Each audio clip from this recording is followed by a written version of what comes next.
So this is an interview with a difference. On the basis that a picture's worth 1,000 words, what I did was ask Bill and Melinda to dig out from their archive some images that would help explain some of what they've done and do a few things that way. So we're going to start here.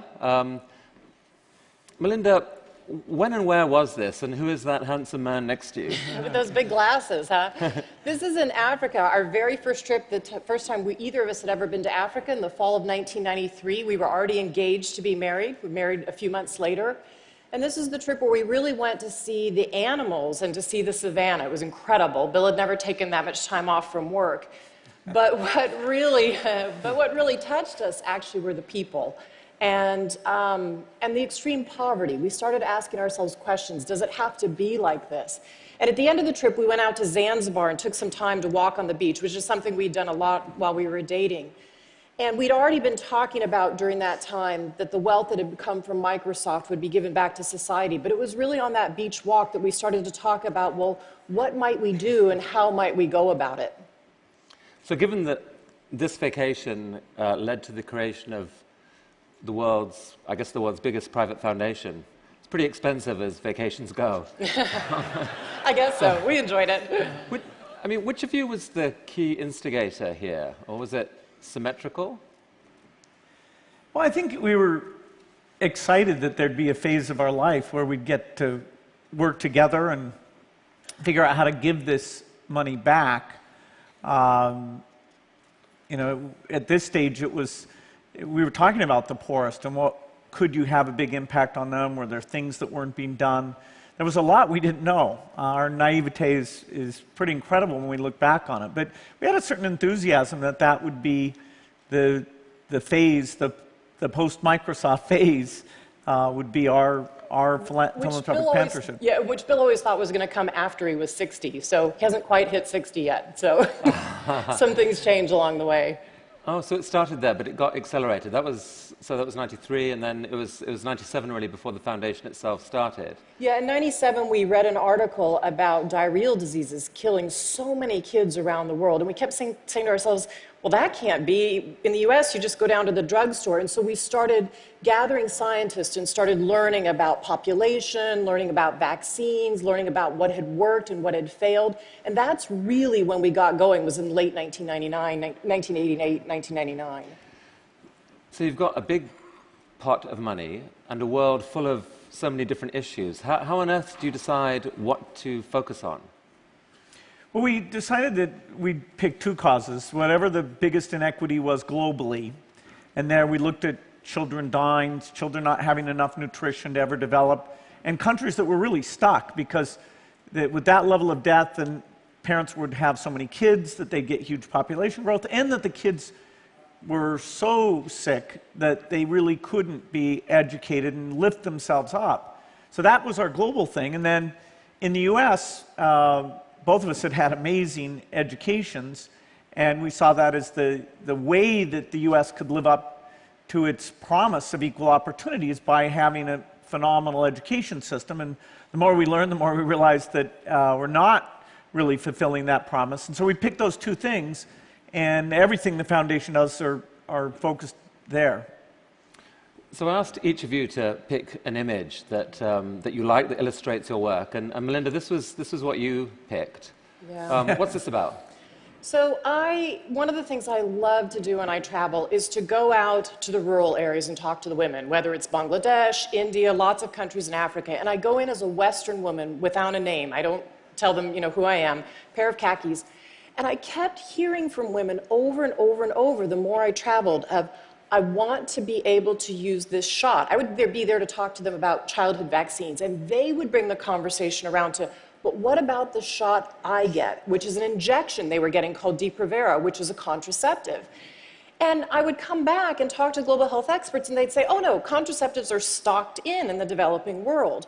Well, you had to dig deeper into the reports, and this is what the team came to me with, which is to have the #1 thing that women tell you in Africa they want to use stocked out more than 200 days a year explains why women were saying to me, I walked 10 kilometers without my husband knowing it And I got to the clinic and there was nothing there. And so condoms were stocked in Africa because of all the AIDS work that the US and others supported. But women will tell you over and over again, I can't negotiate a condom with my husband. I'm either suggesting he has AIDS or I have AIDS. And I need that tool because then I can space the births of my children and I can feed them and have a chance of educating them.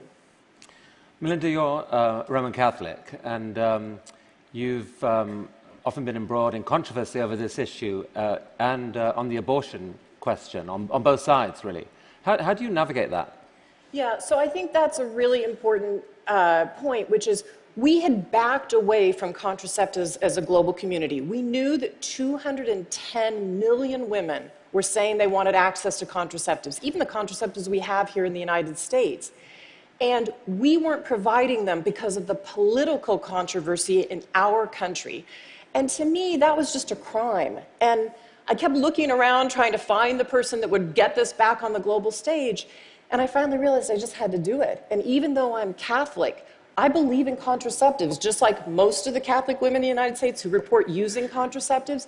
And I shouldn't let that controversy be the thing that holds us back. We used to have consensus in the United States around contraceptives. And so we got back to that global consensus and actually raised $2.6 billion around exactly this issue for women.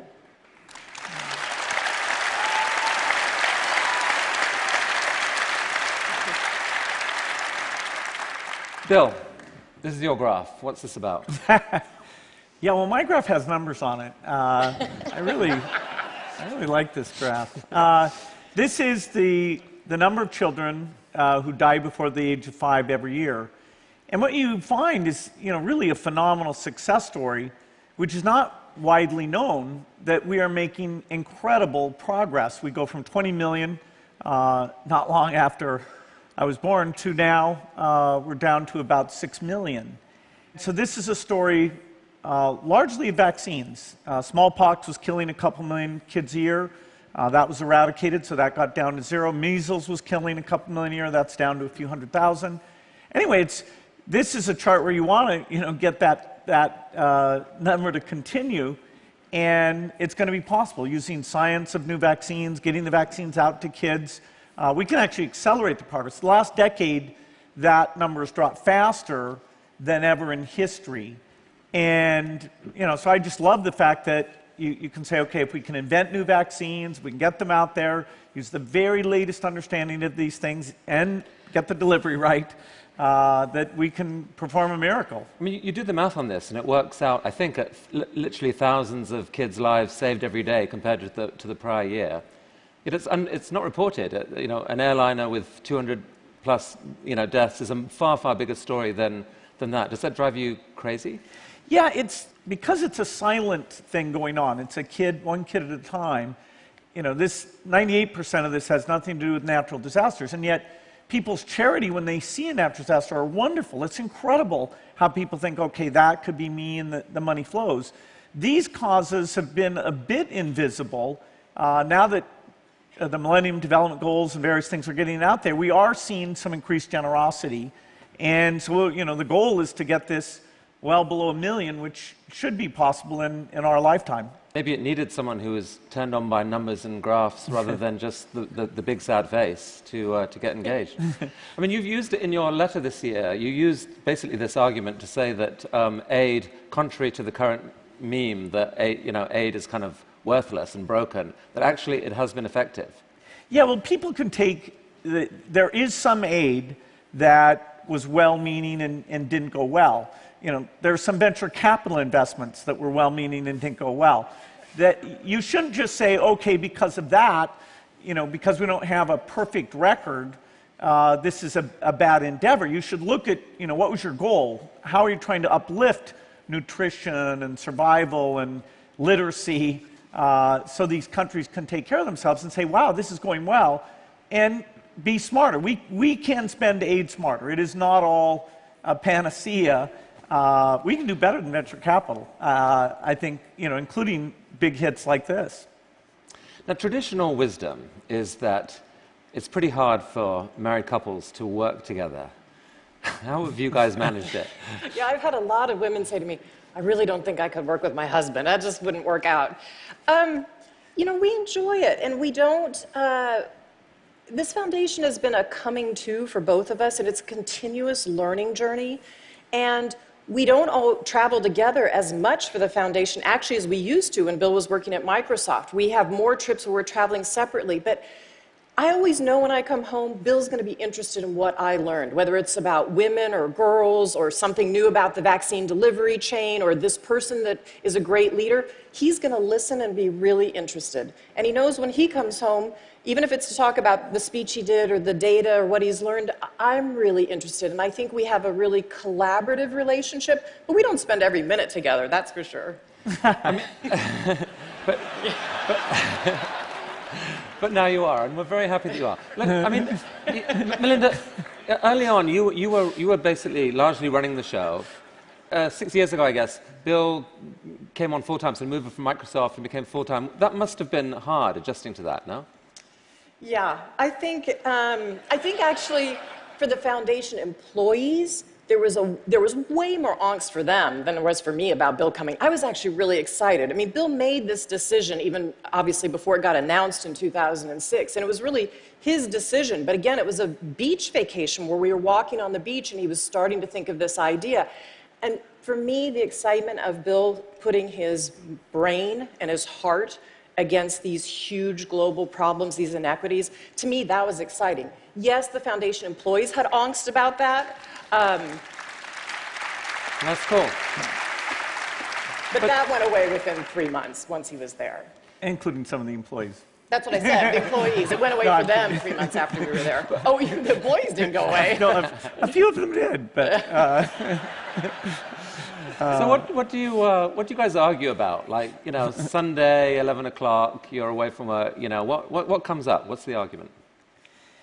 You know, because we built this thing together from the beginning, it's this great partnership. You know, I had that with Paul Allen in the early days of Microsoft.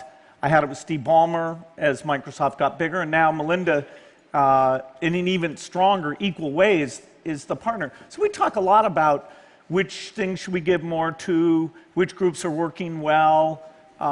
You know, she's got a lot of insight. She'll sit down with the employees a lot. We'll take the different trips she described. So there's a lot of collaboration.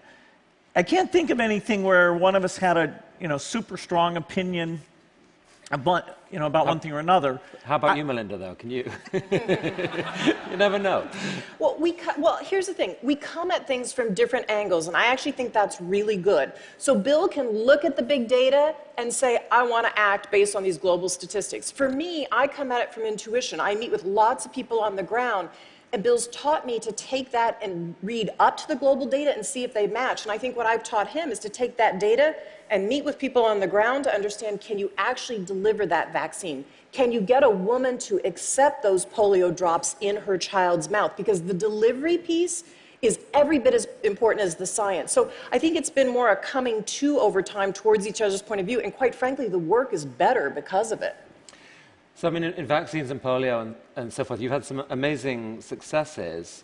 What about failure, though? Can you talk about a failure and maybe what you've learned from it? Yeah, fortunately, we can afford a few failures because we've certainly had them. We do a lot of, drug work or vaccine work that you're going to have different failures. Like we put out one that got a lot of publicity was asking for a better condom. Well, we got hundreds of ideas. Maybe a few of those will work out. We were very naive, certainly I was, about a drug for a disease in India, visceral leishmaniasis, that I thought once we got this drug, we can just go wipe out the disease. Well, it turns out it took an injection every day for 10 days. It took 3 more years to get it than we expected, and then there was no way it was going to get out there. Fortunately, we found out that if you go kill the sandflies, you probably can have success there. But we spent 5 years, you could say wasted 5 years, and about 60 million on a path that turned out to have very modest benefit when we got there. You're spending like $1 billion a year in education, I think, something like that. Is anything, I mean, the story of what's gone right there is quite a long and complex one. Are there any failures that you can talk about? Well, I would say a huge lesson for us out of the early work is we thought that these small schools were the answer. And small schools definitely help. They bring down the dropout rate, they have less violence and crime in those schools. But the thing that we learned from that work and what turned out to be the fundamental key is a great teacher in front of the classroom. If you don't have an effective teacher in the front of the classroom, I don't care how big or small the building is, you're not going to change the trajectory of whether that student will be ready for college. So, Melinda, this is you and your eldest daughter, Jen. Yeah. And just taken about 3 weeks ago, I think, 3 or 4 weeks ago. Where was this? So we went to Tanzania. Jen's been to Tanzania. All our kids have been to Africa, quite a bit, actually. And we did something very different, which is we decided to go spend 2 nights and 3 days with a family. Anna and Sonari are the parents. They invited us to come and stay in their boma. Actually, the goats had been there, I think, living in that particular little hut on their little compound before we got there. And we stayed with their family, and we really, really learned what life is like in rural Tanzania. And the difference between just going and visiting for half a day or 3/4 of a day versus staying overnight was profound. And so let me just give you one explanation of that.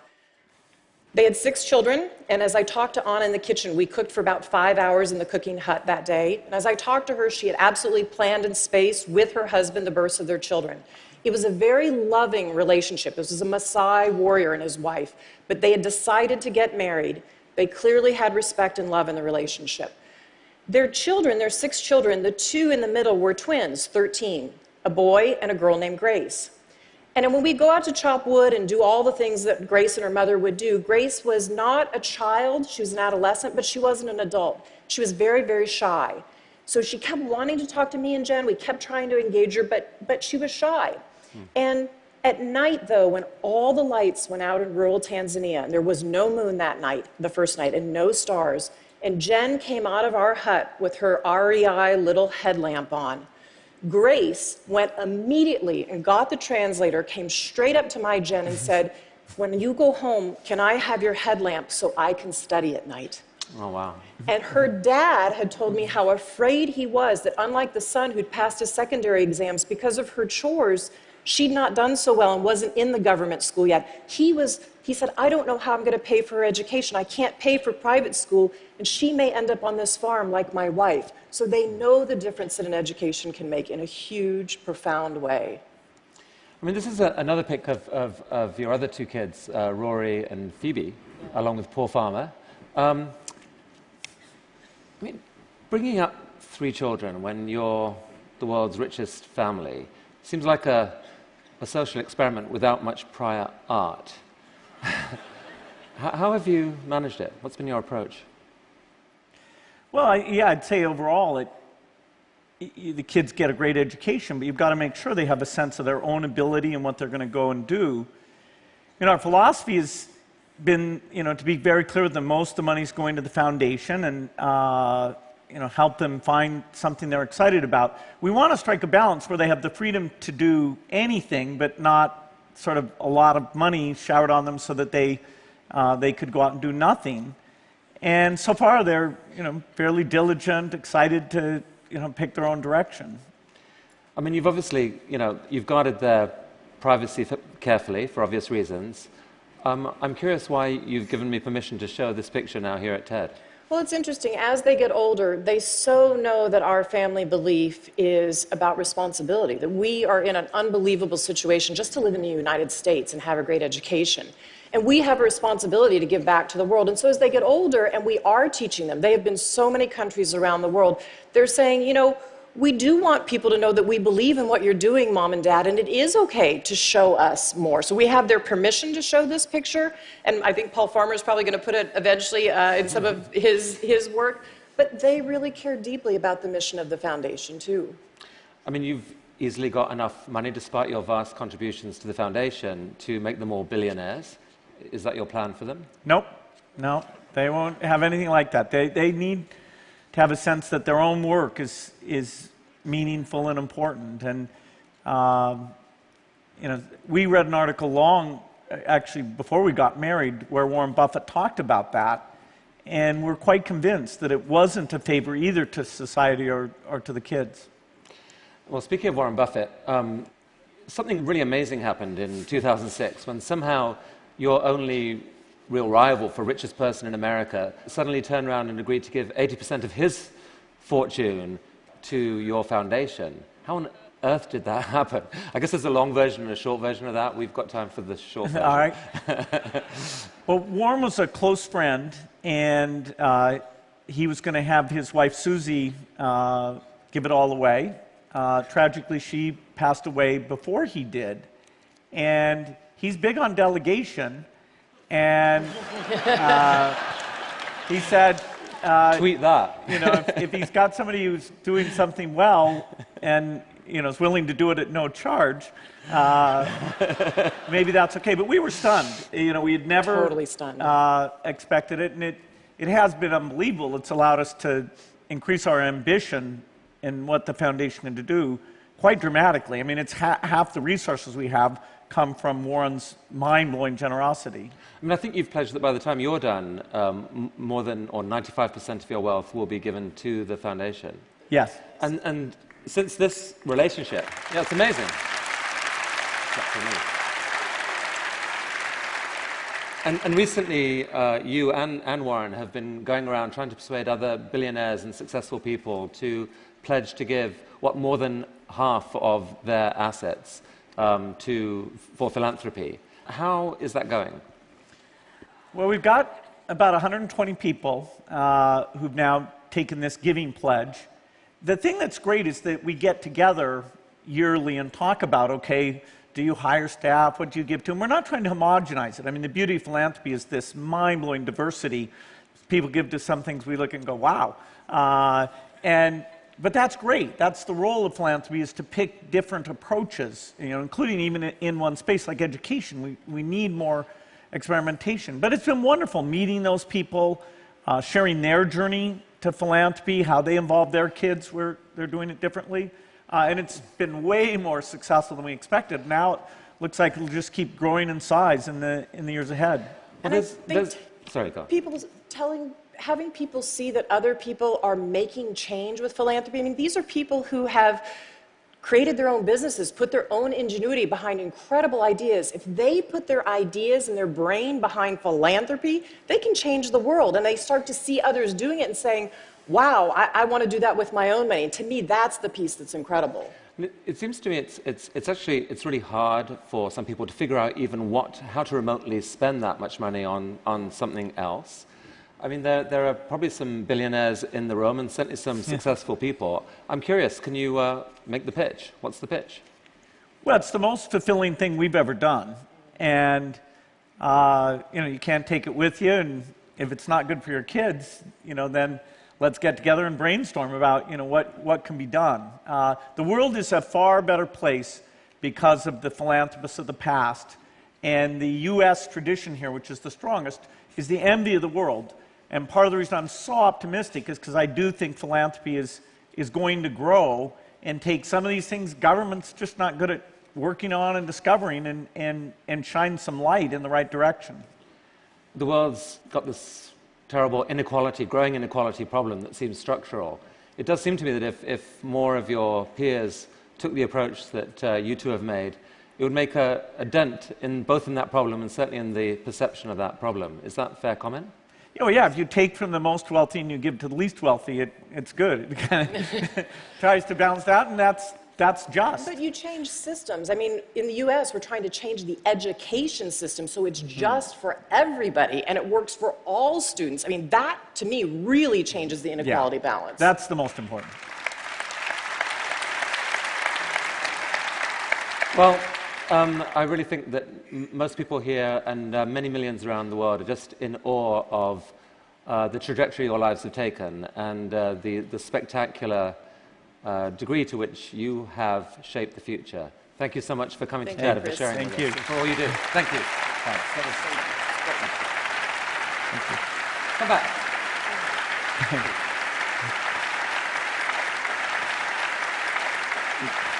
Thank you. Thank you very much. All right. Good job.